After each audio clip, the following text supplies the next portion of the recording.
ਸਤਿ ਸ਼੍ਰੀ ਅਕਾਲ PNCN ਦੇਖ ਰਹੇ ਹੋ ਤੁਸੀਂ। ਖਬਰਾਂ ਦੇ ਇਸ ਬੁਲੇਟਿਨ ਦੇ ਵਿੱਚ ਸਵਾਗਤ ਹੈ। ਖਬਰਾਂ ਦੀ ਸ਼ੁਰੂਆਤ ਕਰਾਂਗੇ ਹੈਡਲਾਈਨਸ ਦੇ ਨਾਲ।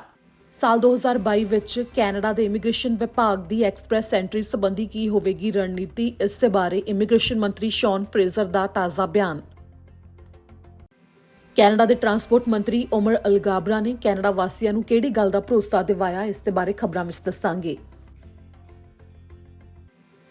ਮੈਨੀਟੋਬਾ ਵਿੱਚ ਸਿਹਤ ਹਦਾਇਤਾਂ ਦੀ ਉਲੰਘਣਾ ਕਰਨ ਵਾਲਿਆਂ ਨੂੰ ਲੱਖਾਂ ਡਾਲਰ ਦੇ ਫਾਈਨ, ਦੱਸਾਂਗੇ ਇਸ ਦੇ ਬਾਰੇ ਪੂਰੀ ਜਾਣਕਾਰੀ। ਕੁਕਿਟਲਮ 'ਚ ਹੋਏ ਇੱਕ ਭਿਆਨਕ ਸੜਕ ਹਾਦਸੇ ਤੋਂ ਬਾਅਦ 22 ਸਾਲਾ ਭਾਰਤੀ ਮੂਲ ਦੇ ਨੌਜਵਾਨ ਦੇ ਉੱਤੇ ਗੰਭੀਰ ਮਾਮਲੇ ਦਰਜ, ਦੱਸਾਂਗੇ ਆਖਿਰ ਕੀ ਹੈ ਪੂਰਾ ਮਾਮਲਾ। ਬ੍ਰਿਟਿਸ਼ ਕੋਲੰਬੀਆ ਦੇ ਰਿਚਮੰਡ ਵਿੱਚ ਇੱਕ ਘਰ ਦੇ ਵਿੱਚੋਂ 4 ਜਣਿਆਂ ਦੀਆਂ ਲਾਸ਼ਾਂ ਮਿਲੀਆਂ, ਜਿਨ੍ਹਾਂ ਦੇ ਗੋਲੀਆਂ ਮਾਰੀਆਂ ਗਈਆਂ। ਭਾਈਚਾਰੇ ਵਿੱਚ ਸੋਗ ਦੀ ਲਹਿਰ। ਬ੍ਰਿਟਿਸ਼ ਕੋਲੰਬੀਆ PNP ਦੇ ਤਾਜ਼ਾ ਡਰਾਅ ਦੇ ਬਾਰੇ ਵੀ ਦਵਾਂਗੇ ਖਬਰਾਂ ਵਿੱਚ ਜਾਣਕਾਰੀ। ਇਸ ਦੇ ਨਾਲ ਹੀ ਹੁਣ ਬੁਲੇਟਿਨ ਦੀ ਸ਼ੁਰੂਆਤ ਕਰਦੇ ਹਾਂ। ਲੰਮੇ ਚਿਰ ਤੋਂ ਕੈਨੇਡਾ ਦੇ ਇਮੀਗ੍ਰੇਸ਼ਨ ਵਿਭਾਗ ਦੇ ਵੱਲੋਂ ਕੋਈ ਵੀ ਜੋ PNP ਅਪਰੂਵਲ ਵਾਲੇ ਨੇ ਉਹਨਾਂ ਤੋਂ ਬਗੈਰ ਹੋਰ ਡਰਾਅ ਨਹੀਂ ਕੱਢਿਆ ਜਾ ਰਿਹਾ, ਜਿਸ ਨੂੰ ਲੈ ਕੇ ਲਗਾਤਾਰ ਸਵਾਲ ਪੁੱਛੇ ਜਾ ਰਹੇ ਸਨ। ਤੇ ਨਾਲ ਹੀ ਸਾਲ 2022 ਦੇ ਵਾਸਤੇ ਆਖਿਰ ਜੋ ਵੱਖੋ ਵੱਖਰੇ ਕੋਟੇ ਹੁੰਦੇ ਨੇ ਉਹਨਾਂ ਦੇ ਵਾਸਤੇ ਕੀ ਰਣਨੀਤੀ ਹੈ, ਇਸ ਦੇ ਬਾਰੇ ਇਮੀਗ੍ਰੇਸ਼ਨ ਮੰਤਰੀ ਸ਼ੌਨ ਫਰੇਜ਼ਰ ਦਾ ਬਿਆਨ ਆਇਆ ਹੈ। ਇਸ ਦੇ ਵਿੱਚ ਉਹਨਾਂ ਨੇ ਕਿਹੜੀਆਂ ਗੱਲਾਂ ਕਹੀਆਂ ਨੇ ਉਹ ਤੁਹਾਨੂੰ ਹੁਣ ਦੱਸਾਂਗੇ।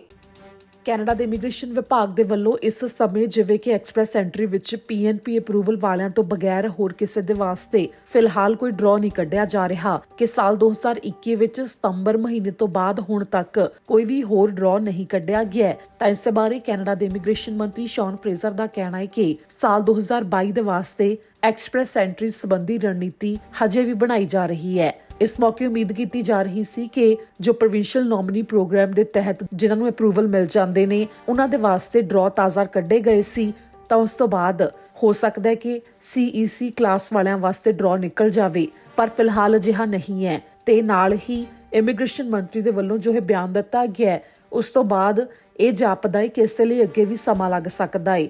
ਤਾਂ ਦੂਜੇ ਪਾਸੇ ਜਿਵੇਂ ਪਾਰਲੀਮੈਂਟ ਦਾ ਸੈਸ਼ਨ ਸ਼ੁਰੂ ਹੋਣ ਜਾ ਰਿਹਾ ਹੈ, ਤਾਂ ਉਸ ਤੋਂ ਬਾਅਦ ਵੀ ਹੋ ਸਕਦਾ ਇਸ ਦੇ ਉੱਤੇ ਕੋਈ ਹੋਰ ਐਲਾਨ ਕੀਤਾ ਜਾਵੇ ਜਾਂ ਜਾਣਕਾਰੀ ਦਿੱਤੀ ਜਾਵੇ। ਇਸ ਦੇ ਨਾਲ ਹੀ ਇੱਥੇ ਵੀ ਜ਼ਿਕਰਯੋਗ ਹੈ ਕਿ ਸਾਲ 2021 ਵਿੱਚ ਤਾਂ ਕੈਨੇਡੀਅਨ ਐਕਸਪੀਰੀਅੰਸ ਕਲਾਸ ਵਾਲਿਆਂ ਵਾਸਤੇ ਹੀ ਡਰਾਅ ਕੱਢਿਆ ਗਿਆ ਤੇ ਇੰਟਰਨੈਸ਼ਨਲ ਐਕਸਪੀਰੀਅੰਸ ਕਲਾਸ ਵਾਲੇ ਨੇ ਜੋ ਉਹਨਾਂ ਦੇ ਵਾਸਤੇ ਤਾਂ ਸਾਲ 2020 ਤੋਂ ਬਾਅਦ ਕੋਈ ਡਰਾਅ ਹੀ ਨਹੀਂ ਨਿਕਲਿਆ, ਜਿਸ ਦੇ ਵਾਸਤੇ ਵੀ ਲੰਮੇ ਚਿਰ ਤੋਂ ਕਈ ਲੋਕਾਂ ਦੇ ਵੱਲੋਂ ਉਡੀਕ ਕੀਤੀ ਜਾ ਰਹੀ ਹੈ, ਜਿਨ੍ਹਾਂ ਨੇ ਪੂਲ ਦੇ ਵਿੱਚ ਫਾਈਲਾਂ ਤਾਂ ਲਗਾਈਆਂ ਹੋਈਆਂ ਨੇ ਤੇ ਉਹ ਇਨਵੀਟੇਸ਼ਨ ਦੀ ਉਡੀਕ ਵੀ ਕਰ ਰਹੇ ਨੇ। ਤਾਂ ਇਸ ਦੇ ਉੱਤੇ ਜਿਹੜੀ ਵੀ ਜਾਣਕਾਰੀ ਅੱਗੇ ਸਾਹਮਣੇ ਆਉਂਦੀ ਹੈ ਤਾਂ ਤੁਹਾਨੂੰ ਦੱਸਾਂਗੇ। ਜਿਵੇਂ ਹੀ ਇਸ ਦੇ ਉੱਤੇ ਕੋਈ ਹੋਰ ਜਾਣਕਾਰੀ ਆਉਂਦੀ ਹੈ ਤਾਂ ਤੁਹਾਨੂੰ ਅਸੀਂ ਦੱਸਾਂਗੇ। ਅੱਗੇ ਹੁਣ ਤੁਹਾਨੂੰ ਜਾਣਕਾਰੀ ਦਿੰਦੇ ਹਾਂ ਜੋ ਟਰਾਂਸਪੋਰਟ ਮੰਤਰੀ ਉਮਰ ਅਲਗਾਬਰਾ ਦਾ ਤਾਜ਼ਾ ਬਿਆਨ ਆਇਆ ਉਸ ਦੇ ਬਾਰੇ। ਟਰਾਂਸਪੋਰਟ ਮੰਤਰੀ ਉਮਰ ਅਲਗਾਬਰਾ ਨੇ ਦਾਅਵਾ ਕੀਤਾ ਹੈ ਕਿ ਕੈਨੇਡਾ ਵਾਸੀਆਂ ਨੂੰ ਇਹ ਡਰਨ ਦੀ ਲੋੜ ਨਹੀਂ ਹੈ ਕਿ ਭੋਜਨ ਦੀ ਕਮੀ ਪਵੇਗੀ। ਜਿਨ੍ਹਾਂ ਟਰੱਕ ਡਰਾਈਵਰਾਂ ਦੇ ਵੱਲੋਂ ਵਿਰੋਧ ਕੀਤਾ ਜਾ ਰਿਹਾ ਹੈ ਕੋਵਿਡ-19 ਦੇ ਟੀਕਿਆਂ ਨੂੰ ਲਾਜ਼ਮੀ ਕੀਤੇ ਜਾਣ ਦਾ, ਤੇ ਉਹ ਕੰਮ ਨਹੀਂ ਕਰ ਰਹੇ। ਜੋ ਕੈਨੇਡਾ ਅਮਰੀਕਾ ਬਾਰਡਰ ਦੇ ਵਾਸਤੇ ਸਰਕਾਰਾਂ ਵੱਲੋਂ ਇਸ ਦੇ ਬਾਰੇ ਐਲਾਨ ਕੀਤਾ ਗਿਆ ਸੀ ਕਿ ਟਰੱਕ ਡਰਾਈਵਰਾਂ ਨੂੰ ਲਾਜ਼ਮੀ ਤੌਰ ਦੇ ਉੱਤੇ ਕੋਵਿਡ-19 ਦੇ ਟੀਕੇ ਲਗਵਾਉਣੇ ਪੈਣਗੇ। ਜਿਸ ਤੋਂ ਬਾਅਦ ਵੈਨਕੂਵਰ ਤੋਂ ਟਰੱਕਾਂ ਦਾ ਇੱਕ ਕਾਫਲਾ ਚੱਲਿਆ, ਜਿਨ੍ਹਾਂ ਦੇ ਵੱਲੋਂ ਰਾਜਧਾਨੀ ਓਟਵਾ ਤੱਕ ਪ੍ਰਦਰਸ਼ਨ ਕੀਤਾ ਜਾ ਰਿਹਾ ਹੈ। ਇਸ ਤਰ੍ਹਾਂ ਇੱਕ ਇੰਟਰਵਿਊ ਵਿੱਚ ਉਮਰ ਅਲਗਾਬਰਾ ਨੇ ਦਾਅਵਾ ਕੀਤਾ ਹੈ ਕਿ ਜੋ ਵੱਡੇ ਗਰੋਸਰੀ ਸਟੋਰਸ ਦੀਆਂ ਚੇਨਸ ਨੇ ਉਹਨਾਂ ਨੇ ਟਰਾਂਸਪੋਰਟ ਮੰਤਰਾਲੇ ਨੂੰ ਭਰੋਸਾ ਦਿਵਾਇਆ ਹੈ ਕਿ ਉਹਨਾਂ ਦੇ ਕੋਲ ਗ੍ਰਾਹਕਾਂ ਦੇ ਵਾਸਤੇ ਸਮਾਨ ਪਿਆ ਹੈ, ਜਦ ਕਿ ਜੋ ਕਾਮਿਆਂ ਦੀ ਕਮੀ ਪਾਈ ਜਾ ਰਹੀ ਹੈ ਤੇ ਸਪਲਾਈ ਚੇਨ ਦੇ ਉੱਤੇ ਵੀ ਪ੍ਰਭਾਵ ਪੈ ਸਕਦਾ ਹੈ ਕੋਵਿਡ-19 ਦੇ ਮਹਾਮਾਰੀ ਦੇ ਕਰਕੇ ਵੀ ਜੋ ਹਾਲਾਤ ਬਣੇ ਹੋਏ ਨੇ। ਪਰ ਫਿਰ ਵੀ ਇਸ ਮੌਕੇ ਦਾਅਵਾ ਕੀਤਾ ਗਿਆ ਹੈ ਕਿ ਕਾਫੀ ਜ਼ਿਆਦਾ ਸਮਾਨ ਪਿਆ ਹੈ ਕਿ ਉਹ ਗ੍ਰਾਹਕਾਂ ਦੇ ਵਾਸਤੇ ਕਾਫੀ ਹੋਵੇਗਾ। ਦਰਅਸਲ ਟਰੱਕ ਡਰਾਈਵਰਾਂ ਵੱਲੋਂ 15 ਜਨਵਰੀ ਨੂੰ ਜੋ ਸਰਕਾਰ ਨੇ ਫੈਸਲਾ ਕੀਤਾ ਉਸ ਦਾ ਵਿਰੋਧ ਕੀਤਾ ਜਾ ਰਿਹਾ ਹੈ, ਜਿਸ ਦੇ ਵਿੱਚ ਕਾਫੀ ਗਿਣਤੀ 'ਚ ਟਰੱਕ ਡਰਾਈਵਰ ਸ਼ਾਮਲ ਨੇ ਜੋ ਕਿ ਕੋਵਿਡ-19 ਦੇ ਟੀਕਿਆਂ ਨੂੰ ਲਾਜ਼ਮੀ ਕੀਤੇ ਜਾਣ ਤੇ ਨਾਲ ਹੀ ਕੋਵਿਡ-19 ਦੀਆਂ ਹੋਰ ਹਦਾਇਤਾਂ ਦੇ ਖਿਲਾਫ ਵਿਰੋਧ ਕਰ ਰਹੇ ਨੇ। ਇਸ ਦੇ ਉੱਤੇ ਜੋ ਵੀ ਹੋਰ ਅਪਡੇਟ ਆਵੇਗੀ ਇਸ ਤੁਹਾਨੂੰ ਦੱਸਾਂਗੇ। ਇੱਕ ਪਾਸੇ ਕੋਵਿਡ-19 ਦੀਆਂ ਹਦਾਇਤਾਂ ਦਾ ਵਿਰੋਧ ਵੀ ਹੋ ਰਿਹਾ ਹੈ, ਪ੍ਰਦਰਸ਼ਨ ਵੀ ਹੋ ਰਹੇ ਨੇ ਵੱਖੋ ਵੱਖਰੇ ਤਰੀਕਿਆਂ ਨਾਲ, ਜਿਵੇਂ ਕਿ ਹੁਣ ਤੁਹਾਨੂੰ ਦੱਸਿਆ ਗਿਆ ਕਿ ਟਰੱਕ ਡਰਾਈਵਰਾਂ ਦੇ ਵੱਲੋਂ ਵੀ ਕੁਝ ਇਸ ਤਰ੍ਹਾਂ ਪ੍ਰਦਰਸ਼ਨ ਕੀਤਾ ਜਾ ਰਿਹਾ ਹੈ। ਤਾਂ ਦੂਜੇ ਪਾਸੇ ਵੱਖੋ ਵੱਖਰੇ ਸੂਬਿਆਂ ਵਿੱਚ ਸੂਬਾ ਸਰਕਾਰਾਂ ਦੇ ਵੱਲੋਂ ਵੀ ਹਦਾਇਤਾਂ ਨੂੰ ਸਖਤ ਕੀਤਾ ਜਾ ਰਿਹਾ ਹੈ, ਜਿਸ ਦੀ ਪਾਲਣਾ ਨਾ ਕੀਤੇ ਜਾਣ ਦੇ ਉੱਤੇ ਕਾਰਵਾਈ ਵੀ ਲਗਾਤਾਰ ਕੀਤੀ ਜਾ ਰਹੀ ਹੈ। ਇੱਕ ਮਾਮਲਾ ਮੈਨੀਟੋਬਾ ਤੋਂ ਸਾਹਮਣੇ ਆਇਆ ਹੈ, ਜਿੱਥੇ ਕਿ ਦੱਸਿਆ ਗਿਆ ਕਿ ਕਿੰਨੀ ਗਿਣਤੀ ਵਿੱਚ ਜੁਰਮਾਨੇ ਕੀਤੇ ਗਏ ਨੇ ਤੇ ਇਸ ਦੌਰਾਨ ਇੱਕ ਰੈਸਟੋਰੈਂਟ ਨੂੰ ਲੱਖਾਂ ਡਾਲਰ ਦਾ ਜੁਰਮਾਨਾ ਹੋ ਸਕਦਾ ਹੈ। ਇਸ ਦੇ ਬਾਰੇ ਵੀ ਦੱਸਿਆ ਗਿਆ। ਮੈਨੀਟੋਬਾ ਵਿੱਚ ਸਰਕਾਰੀ ਹਦਾਇਤਾਂ ਦੀ ਉਲੰਘਣਾ ਕੀਤੇ ਜਾਣ ਦੇ ਇਲਜ਼ਾਮਾਂ ਤੋਂ ਬਾਅਦ ਇੱਕ ਰੈਸਟੋਰੈਂਟ ਨੂੰ ਭਾਰੀ ਜੁਰਮਾਨਾ ਹੋ ਸਕਦਾ ਹੈ। ਵਿਨੀਪੈਗ ਦੇ ਵਿੱਚ ਰੈਸਟੋਰੈਂਟ ਮੌਜੂਦ ਹੈ ਜਿਸ ਨੂੰ ਕਿ $10 ਲੱਖ ਤੱਕ ਦਾ ਜੁਰਮਾਨਾ ਹੋ ਸਕਦਾ ਹੈ। ਮੌਨਸਟਰੋ ਸਿਟੀ 버ਗਰ ਜਿਨ੍ਹਾਂ ਦੇ ਉੱਤੇ 12 ਪਬਲਿਕ ਹੈਲਥ ਆਰਡਰ ਚਾਰਜ ਲੱਗੇ ਨੇ, ਜਿਸ ਤੋਂ ਬਾਅਦ ਬੁੱਧਵਾਰ ਨੂੰ ਇਸ ਦੇ ਬਾਰੇ ਜਾਣਕਾਰੀ ਸਾਂਝੀ ਕੀਤੀ ਗਈ ਹੈ। ਇੱਥੇ ਇਹ ਵੀ ਹੈ ਕਿ ਇਸ ਮਹੀਨੇ ਦੀ ਸ਼ੁਰੂਆਤ ਦੇ ਵਿੱਚ ਵੀ ਇਸੇ ਰੈਸਟੋਰੈਂਟ ਦੇ ਉੱਤੇ ਇਲਜ਼ਾਮ ਲੱਗੇ ਸਨ ਕਿ ਕੋਵਿਡ-19 ਦੀਆਂ ਹਦਾਇਤਾਂ ਦੀ ਉਲੰਘਣਾ ਕੀਤੀ ਗਈ ਹੈ ਤੇ 7 ਮਾਮਲੇ ਦਰਜ ਹੋਏ ਸਨ ਤੇ ਇਸ ਤੋਂ ਪਹਿਲਾਂ ਪਿਛਲੇ ਸਾਲ ਸਤੰਬਰ ਮਹੀਨੇ $40,000 ਦਾ ਫਾਈਨ ਵੀ ਹੋ ਚੁੱਕਿਆ ਹੈ, ਜਿੱਥੇ ਕਿ ਸੂਬੇ ਵੱਲੋਂ ਇਸ ਰੈਸਟੋਰੈਂਟ ਨੂੰ ਇਨ ਪਰਸਨ ਡਾਈਨਿੰਗ ਦੇ ਵਾਸਤੇ ਬੰਦ ਕਰ ਦਿੱਤਾ ਗਿਆ ਸੀ। ਇੱਥੇ ਜ਼ਿਕਰਯੋਗ ਹੈ ਕਿ ਮੈਨੀਟੋਬਾ ਵਿੱਚ ਕੋਵਿਡ-19 ਦੀਆਂ ਹਦਾਇਤਾਂ ਦੀ ਉਲੰਘਣਾ ਕੀਤੇ ਜਾਣ ਦੇ ਉੱਤੇ ਕਾਫੀ ਜ਼ਿਆਦਾ ਸਖਤੀ ਕੀਤੀ ਹੋਈ ਹੈ ਤੇ ਨਾਲ ਹੀ ਆਮ ਲੋਕਾਂ ਨੂੰ ਇਸ ਸੰਬੰਧੀ ਜੁਰਮਾਨੇ ਵੀ ਕੀਤੇ ਜਾ ਰਹੇ ਨੇ। ਅਧਿਕਾਰੀਆਂ ਨੇ ਦੱਸਿਆ ਹੈ ਕਿ ਜਨਵਰੀ 17 ਤੋਂ ਲੈ ਕੇ 23 ਤੱਕ ਹੀ 36 ਟਿਕਟਸ ਦਿੱਤੀਆਂ ਗਈਆਂ ਨੇ ਮੈਨੀਟੋਬਾ ਵਾਸੀਆਂ ਨੂੰ ਜਿਨ੍ਹਾਂ ਨੇ ਕੋਵਿਡ-19 ਦੀਆਂ ਹਦਾਇਤਾਂ ਦੀ ਉਲੰਘਣਾ ਕੀਤੀ, ਜਿਸ ਦੇ ਵਿੱਚ ਇੱਕ ਟਿਕਟ $1296 ਦੀ ਵੀ ਦਿੱਤੀ ਗਈ ਹੈ ਤੇ 35 ਟਿਕਟਸ ਦਿੱਤੀਆਂ ਗਈਆਂ ਨੇ $298 ਦੀਆਂ ਉਹਨਾਂ ਲੋਕਾਂ ਨੂੰ ਜਿਨ੍ਹਾਂ ਨੇ ਜਨਤਕ ਥਾਵਾਂ ਦੇ ਉੱਤੇ ਮਾਸਕ ਪਾਉਣ ਤੋਂ ਇਨਕਾਰ ਕਰ ਦਿੱਤਾ। ਇਸ ਦੇ ਨਾਲ ਹੀ ਸੂਬੇ ਵਿੱਚ ਇਹ ਵੀ ਦੱਸਿਆ ਗਿਆ ਕਿ 97% ਤੱਕ ਟਿਕਟਸ ਦੱਖਣੀ ਹੈਲਥ ਖੇਤਰ ਵਿੱਚ ਦਿੱਤੀਆਂ ਗਈਆਂ ਨੇ, ਜਦਕਿ 3% ਟਿਕਟਾਂ ਨੇ ਜੋ ਉਹ ਵਿਨੀਪੈਗ ਦੇ ਵਿੱਚ ਦਿੱਤੀਆਂ ਗਈਆਂ ਨੇ। ਤੇ ਇਸ ਹਫ਼ਤੇ ਵਿੱਚ ਅਧਿਕਾਰੀਆਂ ਨੇ ਕਰੀਬ 1800 ਥਾਵਾਂ ਦੇ ਉੱਤੇ ਇੰਸਪੈਕਸ਼ਨ ਕੀਤੀ ਹੈ, ਜਿੱਥੇ ਕਿ ਇਸ ਗੱਲ ਦੀ ਜਾਂਚ ਕੀਤੀ ਗਈ ਕਿ ਕੋਵਿਡ-19 ਦੀਆਂ ਹਦਾਇਤਾਂ ਦੀ ਉਲੰਘਣਾ ਤਾਂ ਨਹੀਂ ਕੀਤੀ ਜਾ ਰਹੀ। ਅੱਗੇ ਜਾਣਕਾਰੀ ਕਿ ਜੋ ਸਾਲ 2020 ਵਿੱਚ ਕੋਕਟਲਮ 'ਚ ਇੱਕ ਭਿਆਨਕ ਸੜਕ ਹਾਦਸਾ ਵਾਪਰਿਆ ਸੀ, ਜਿਸ ਤੋਂ ਬਾਅਦ 2 ਛੋਟੇ ਬੱਚਿਆਂ ਦਾ ਬ੍ਰੇਨ ਡੈਮੇਜ ਹੋ ਗਿਆ ਸੀ। ਉਸ ਦੇ ਬਾਰੇ ਪੁਲਿਸ ਨੇ ਦੱਸਿਆ ਕਿ ਇੱਕ ਭਾਰਤੀ ਮੂਲ ਦੇ ਨੌਜਵਾਨ ਦੇ ਉੱਤੇ ਮਾਮਲੇ ਦਰਜ ਹੋਏ ਨੇ ਉਸ ਹਾਦਸੇ ਦੇ ਪਿੱਛੇ, ਜਿਸ ਨੂੰ ਜ਼ਿੰਮੇਵਾਰ ਮੰਨਿਆ ਗਿਆ ਹੈ। ਕੁਕਟਲਮ RCMP ਨੇ ਦੱਸਿਆ ਕਿ 22 ਸਾਲ ਦੇ ਨੂਪੁਰ ਸਿੰਗਲਾ ਨਾਮਕ ਨੌਜਵਾਨ ਦੇ ਉੱਤੇ ਗੰਭੀਰ ਮਾਮਲੇ ਦਰਜ ਹੋਏ ਨੇ। ਦਸੰਬਰ 27, 2020 ਨੂੰ ਇੱਕ ਭਿਆਨਕ ਸੜਕ ਹਾਦਸਾ ਵਾਪਰਿਆ ਸੀ, ਪਰ ਉਸ ਹਾਦਸੇ ਵਿੱਚ 2 ਛੋਟੇ ਬੱਚਿਆਂ ਦਾ ਬ੍ਰੇਨ ਡੈਮੇਜ ਹੋ ਗਿਆ ਸੀ, ਜਿਸ ਤੋਂ ਬਾਅਦ ਹੁਣ ਤੱਕ ਉਹਨਾਂ ਦਾ ਪਰਿਵਾਰ ਇਸ ਹਾਦਸੇ ਵਿੱਚੋਂ ਉੱਭਰ ਨਹੀਂ ਸਕਿਆ ਤੇ ਇਸ ਦੇ ਲਈ ਨੂਪੁਰ ਸਿੰਗਲਾ ਨਾਮਕ ਨੌਜਵਾਨ ਨੂੰ ਜ਼ਿੰਮੇਵਾਰ ਮੰਨਿਆ ਗਿਆ ਹੈ।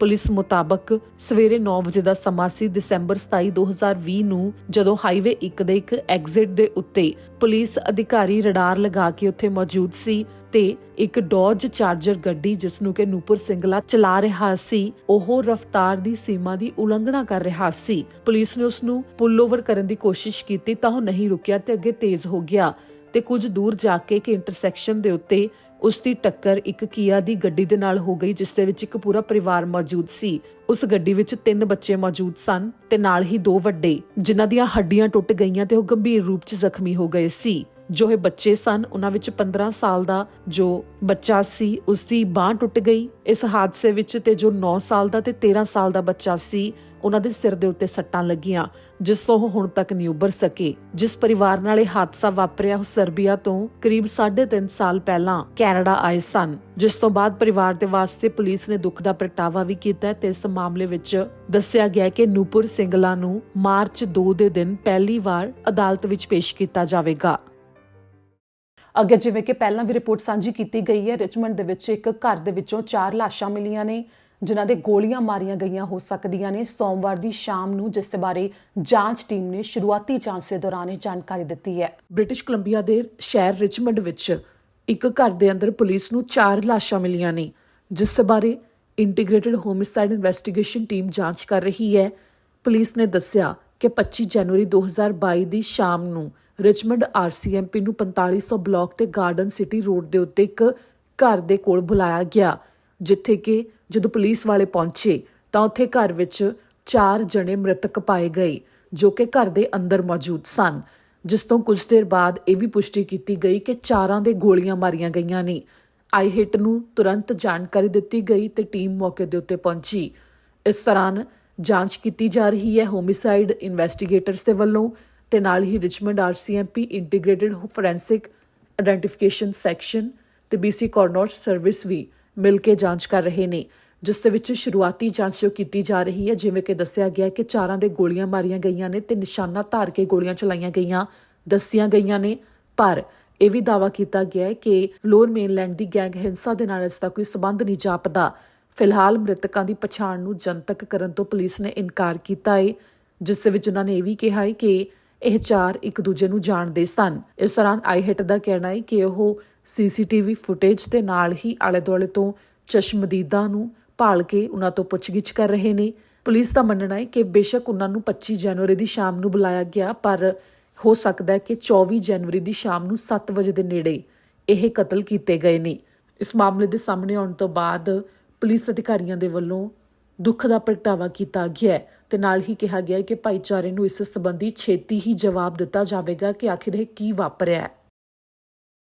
ਕੈਨੇਡਾ ਭਰ ਵਿੱਚ ਅੱਜ ਬੈਲ ਲੈਟਸ ਟਾਕ ਡੇ ਮਨਾਇਆ ਜਾ ਰਿਹਾ ਹੈ, ਜਿਸ ਦਿਨ ਜੋ ਵੀ ਪਰੇਸ਼ਾਨ ਹੋਵੇ ਮਾਨਸਿਕ ਤੌਰ ਦੇ ਉੱਤੇ ਉਹ ਇੱਕ ਦੂਜੇ ਦੇ ਨਾਲ ਗੱਲ ਕਰਨ ਤੇ ਇਸ ਸੰਬੰਧੀ ਜੋ ਵੱਖਰੀਆਂ ਸਰਵਿਸਿਜ਼ ਨੇ ਉਸ ਦੇ ਬਾਰੇ ਜਾਣਕਾਰੀ ਦਿੱਤੀ ਜਾਂਦੀ ਹੈ। ਤੇ ਇਸ ਬਾਰੇ ਪ੍ਰਧਾਨ ਮੰਤਰੀ ਜਸਟਿਨ ਟਰੂਡੋ ਨੇ ਵੀ ਅੱਜ ਸਵੇਰੇ ਜੋ ਕਿਹਾ ਉਹ ਤੁਹਾਨੂੰ ਹੁਣ ਸੁਣਾਉਂਦੇ ਹਾਂ। ਕੈਨੇਡਾ ਭਰ ਵਿੱਚ ਅੱਜ ਦੇ ਦਿਨ ਨੂੰ ਬੈਲ ਲੈਟਸ ਟਾਕ ਡੇ ਵਜੋਂ ਮਨਾਇਆ ਜਾ ਰਿਹਾ ਹੈ। ਦਰਅਸਲ ਇਹ ਇਸ ਗੱਲ ਨੂੰ ਸਮਰਪਿਤ ਹੈ ਕਿ ਮਾਨਸਿਕ ਤੌਰ ਦੇ ਉੱਤੇ ਜੇਕਰ ਕੋਈ ਵੀ ਪਰੇਸ਼ਾਨ ਹੋਵੇ ਤਾਂ ਉਹ ਇੱਕ ਦੂਜੇ ਦੇ ਨਾਲ ਗੱਲਬਾਤ ਕਰੇ। ਫਿਰ ਬੇਸ਼ੱਕ ਕੋਈ ਕਿਸੇ ਦੇ ਕੰਮ ਦੇ ਉੱਤੇ ਹੈ ਜਾਂ ਘਰ ਦੇ ਵਿੱਚ ਹੈ ਜਾਂ ਫਿਰ ਉਸਦੇ ਦੋਸਤਾਂ ਦੇ ਵਿੱਚੋਂ ਕੋਈ ਹੈ ਜੋ ਮਾਨਸਿਕ ਤੌਰ ਤੇ ਪਰੇਸ਼ਾਨੀ ਮਹਿਸੂਸ ਕਰ ਰਿਹਾ ਹੈ, ਉਹ ਇੱਕ ਦੂਜੇ ਦੇ ਨਾਲ ਗੱਲਬਾਤ ਕਰਨ। ਤੇ ਇਸ ਦੇ ਨਾਲ ਹੀ ਕੈਨੇਡਾ ਸਰਕਾਰ ਵੱਲੋਂ ਤੇ ਵੱਖਰੀਆਂ ਸੂਬਾ ਸਰਕਾਰਾਂ ਵੱਲੋਂ ਮਾਨਸਿਕ ਤੌਰ ਦੇ ਉੱਤੇ ਜੋ ਪਰੇਸ਼ਾਨ ਨੇ ਉਹਨਾਂ ਨੂੰ ਮਦਦ ਦੇਣ ਦੇ ਵਾਸਤੇ ਸਰਵਿਸਿਜ਼ ਵੀ ਦਿੱਤੀਆਂ ਜਾਂਦੀਆਂ ਨੇ ਜੋ ਮੁਫਤ ਵਿੱਚ ਨੇ, ਜਿਸ ਤਰ੍ਹਾਂ ਹੀ ਸਹਾਇਤਾ ਲਈ ਜਾ ਸਕਦੀ ਹੈ ਤੇ ਆਪਣੇ ਆਪ ਨੂੰ ਮਜ਼ਬੂਤ ਕੀਤਾ ਜਾ ਸਕਦਾ ਹੈ। ਤੇ ਜੇਕਰ ਕੋਈ ਪਰੇਸ਼ਾਨ ਮਹਿਸੂਸ ਕਰ ਰਿਹਾ ਹੋਵੇ ਤਾਂ ਆਪਣੇ ਨੇੜੇ ਮੌਜੂਦ ਕਿਸੇ ਵੀ ਵਿਅਕਤੀ ਨਾਲ ਉਹ ਗੱਲਬਾਤ ਇਸ ਦੇ ਬਾਰੇ ਜ਼ਰੂਰ ਕਰੇ।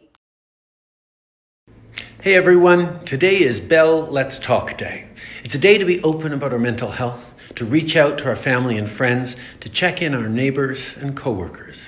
And after the past couple of years, it's more important than ever that we be there for one another. But that isn't just true today.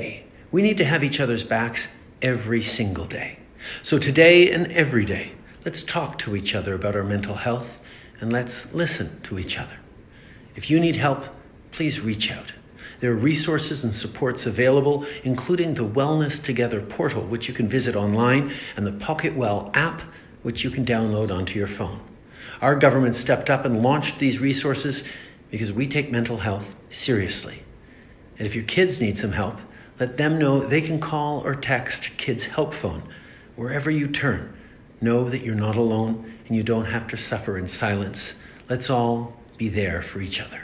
ਹੁਣ ਤੁਹਾਨੂੰ ਦੱਸਾਂਗੇ ਜੋ ਬ੍ਰਿਟਿਸ਼ ਕੋਲੰਬੀਆ ਦੇ ਇਮੀਗ੍ਰੇਸ਼ਨ ਵਿਭਾਗ ਨੇ ਤਾਜ਼ਾ PNP ਦਾ ਇੱਕ ਡਰਾਅ ਕੱਢਿਆ ਹੈ, ਉਸ ਦੇ ਬਾਰੇ ਪੂਰੀ ਜਾਣਕਾਰੀ। ਬ੍ਰਿਟਿਸ਼ ਕੋਲੰਬੀਆ ਦੇ ਇਮੀਗ੍ਰੇਸ਼ਨ ਵਿਭਾਗ ਨੇ ਇੱਕ ਤਾਜ਼ਾ ਡਰਾਅ ਕੱਢਿਆ ਜਿਸ ਦੇ ਵਿੱਚ 299 ਜਣਿਆਂ ਨੂੰ ਇਨਵੀਟੇਸ਼ਨ ਭੇਜੇ ਗਏ ਨੇ। PNP ਦੇ ਤਹਿਤ 25 ਜਨਵਰੀ ਨੂੰ ਇਹ ਡਰਾਅ ਕੱਢਿਆ ਗਿਆ, ਜਿਸ ਦੇ ਬਾਰੇ ਸੂਬੇ ਨੇ ਜਾਣਕਾਰੀ ਦਿੱਤੀ ਹੈ ਕਿ British Columbia provincial nominee programme ਹੈ ਜੋ ਉਸ ਅਧੀਨ ਸਕਿੱਲਸ ਇਮੀਗ੍ਰੇਸ਼ਨ ਤੇ ਐਕਸਪ੍ਰੈਸ ਐਂਟਰੀ BC ਸਟਰੀਮਸ ਦੇ ਵਿੱਚ ਇਹ ਇਨਵੀਟੇਸ਼ਨ ਭੇਜੇ ਗਏ ਨੇ, ਜਿਸ ਵਿੱਚ ਸਕਿਲਡ ਵਰਕਰ, ਇੰਟਰਨੈਸ਼ਨਲ ਗ੍ਰੈਜੂਏਟ ਤੇ ਐਂਟਰੀ ਲੈਵਲ ਤੇ ਸੈਮੀ ਸਕਿਲਡ ਸਬ ਕੈਟਾਗਰੀ ਵੀ ਆਉਂਦੀ ਹੈ। ਸਕਿੱਲਸ ਇਮੀਗ੍ਰੇਸ਼ਨ ਤੇ ਐਕਸਪ੍ਰੈਸ ਐਂਟਰੀ BC ਸਟਰੀਮਸ ਦੇ ਅਧੀਨ, ਜਿਸ ਦੇ ਬਾਰੇ ਦੱਸਿਆ ਗਿਆ ਕਿ ਜੋ ਇਨਵੀਟੇਸ਼ਨ ਗਏ ਨੇ ਉਸ ਦੇ ਵਿੱਚ ਘੱਟੋ ਘੱਟ ਸਕੋਰ 77 ਤੋਂ ਲੈ ਕੇ 114 ਤੱਕ ਗਿਆ ਹੈ। ਜਿਨ੍ਹਾਂ ਨੂੰ ਇਨਵੀਟੇਸ਼ਨ ਆਏ ਨੇ ਉਹਨਾਂ ਨੇ ਸੀਮਤ ਸਮੇਂ ਦੇ ਵਿੱਚ ਆਪਣੀਆਂ ਫਾਈਲਾਂ ਜਮ੍ਹਾਂ ਕਰਵਾਉਣੀਆਂ ਨੇ, ਜਿਸ ਦੇ ਬਾਅਦ ਜਦੋਂ ਉਹਨਾਂ ਦੀ BC PNP ਅਪਰੂਵ ਹੋ ਜਾਂਦੀ ਹੈ ਤਾਂ ਅੱਗੇ ਕੈਨੇਡਾ ਦੀ PR ਦੇ ਵਾਸਤੇ ਉਹ ਅਪਲਾਈ ਕਰ ਸਕਦੇ ਨੇ।